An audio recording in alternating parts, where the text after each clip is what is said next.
La rumiación son pensamientos obsesivos o, como dicen los psicólogos, pensamientos chicle, pensamientos automáticos. Todas las personas se enfrentan a ello al menos una vez. Alguien repasa en su cabeza el diálogo del pasado, que debería haber contestado. De otra manera, alguien recuerda una actuación fallida con un informe en el trabajo, y alguien reproduce una y otra vez escenarios en previsión de algo importante. En estos casos, el fenómeno no se considera una patología. Pero si esto ocurre con demasiada frecuencia, interfiere con el trabajo y la toma de decisiones, es necesario consultar a un especialista. Vamos a entender las causas de la condición, determinar lo que es en psicología y psiquiatría, cuando el fenómeno se considera normal, y cuando la patología y la manera de deshacerse de la rumiación. ¿Qué es la rumiación?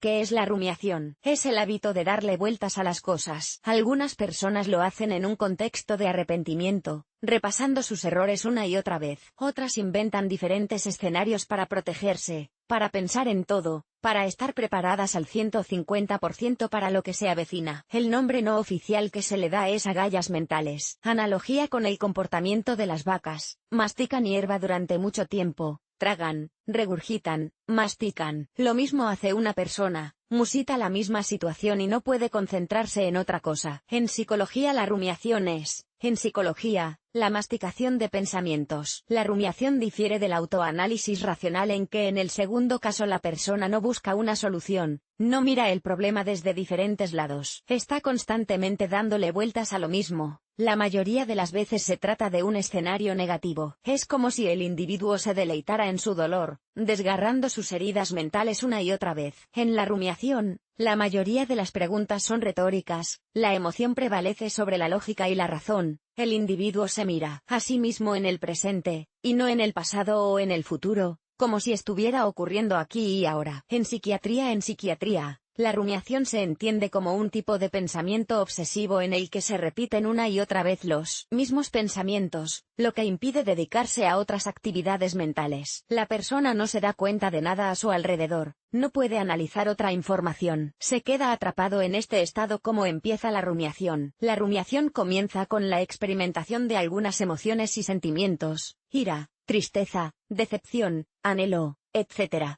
Y el deseo de comprender las causas de la propia condición, el problema. Con una reflexión sana, el mecanismo es el siguiente: ¿qué ha pasado? ¿Cuál es el problema? Punto. ¿Cómo resolverlo? Con la rumiación, la persona está atrapada, deambula en círculo. ¿Por qué ha pasado esto? Punto y coma. ¿Qué he hecho mal? ¿Qué hay de malo en mí? Punto y coma. ¿Y si vuelve a ocurrir? Punto importante. El síndrome de rumiación está asociado al pensamiento pesimista, la ansiedad y el deseo de controlar lo que está fuera de control. ¿Qué daño hacen los pensamientos intrusivos? Cuanto más a menudo se atasca una persona en pensamientos obsesivos, más se agota. Rumiar quita tiempo, fuerza, energía. Vuelve a la persona pasiva, infeliz, irritable, deprimida e incluso más ansiosa. El sujeto está en constante estrés, lo que afecta no solo a la salud mental, sino también a la somática. Esta última está causada por las alteraciones hormonales que se producen debido a la producción excesiva de adrenalina y cortisol, hormonas del estrés. Y la constatación de que una persona ya no puede arreglar nada, o es impotente ante el futuro, la destruye moralmente. Las adicciones, alcoholismo, drogadicción, comer en exceso, las enfermedades somáticas, la depresión y otros trastornos mentales.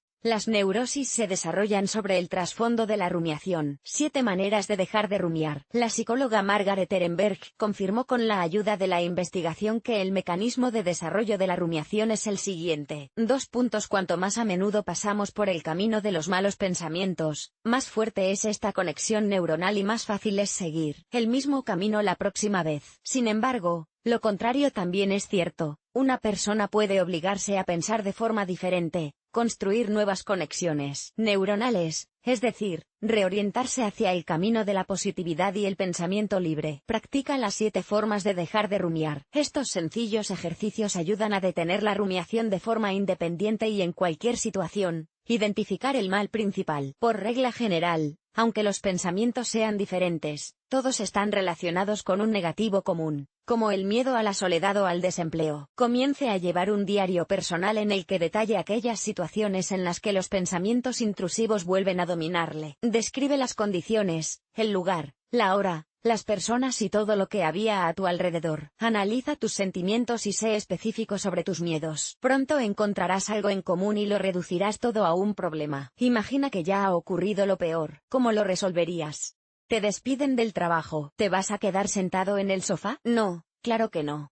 Tienes que vivir de algo, tienes que desarrollarte, y, por tanto, o encuentras una nueva vacante o, en general, cambias de ámbito de actividad, aprendes algo nuevo. Intenta evaluar objetivamente si lo que te preocupa está dentro de tu zona de control. Hay fenómenos que escapan a nuestro control. Por ejemplo, nunca adivinaremos qué tiempo hará o cómo reaccionará otra persona. Así que no tiene sentido torturarse con cosas sobre las que no podemos influir de ninguna manera. Si te das cuenta de que puedes influir en la situación, entonces tienes que crear una lista de acciones reales y empezar a ponerlas en práctica, en lugar de inventar sin parar algo nuevo y abstracto. No te obsesiones con los errores, sumiéndote en la autoderrota, sino piensa qué lecciones puedes aprender de ellos, y qué hacer para evitarlos en el futuro. La gente comete errores y aprende toda la vida. Así es como nos hacemos mejores, más sabios, más fuertes. Permítete tener ansiedad, pero reserva media hora al día para ello, y no te limites a permitirlo, sino que fuerces su aparición. Si los pensamientos intrusivos empiezan a agobiarte antes, recuérdate el horario. Reduzca gradualmente el tiempo asignado a la rumiación. Distráete para detener el ciclo de pensamientos. Si haces algo que ocupe tu atención, resolver un problema de matemáticas, hacer un rompecabezas, aprender un poema, la compulsión desaparecerá. Haz ejercicio, alterna actividades. El deporte fortalece la salud somática y mental, normaliza el fondo hormonal, ayuda a combatir el estrés, distrae de los malos pensamientos. Además, aprende a vivir aquí y ahora.